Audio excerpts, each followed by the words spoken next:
Contas contábeis nada mais é que um termo técnico. Então é só um termo utilizado para representar um componente patrimonial e um componente de resultado. O que isso significa?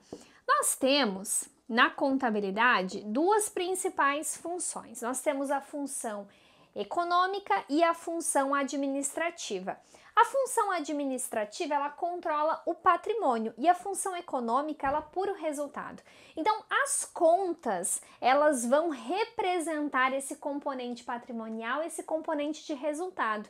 Para quê? Para que seja possível apurar o resultado da entidade na sua função econômica e também seja possível controlar o patrimônio, utilizando, portanto, a sua função administrativa. Por isso, um componente patrimonial. As contas patrimoniais, elas são divididas em dois grupos: as contas de ativo e as contas de passivo.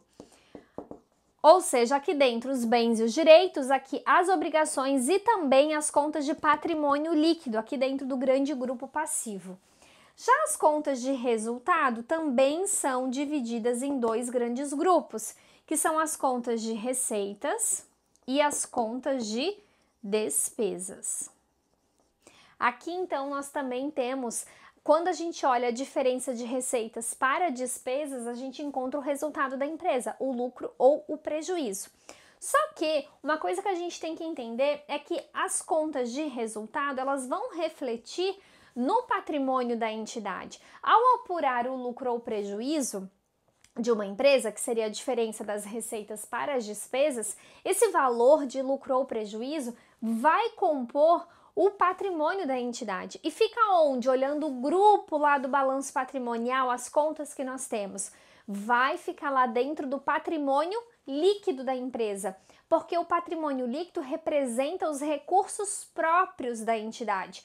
O lucro ou prejuízo representa, sim, um capital próprio da empresa, gerado pelas suas próprias atividades. Por isso que a gente diz, então, que os componentes de resultado, o resultado que a gente vê entre receita e despesa vai refletir lá no balanço patrimonial, vai refletir no patrimônio da entidade, lá dentro do patrimônio líquido dela por meio de lucro ou prejuízo.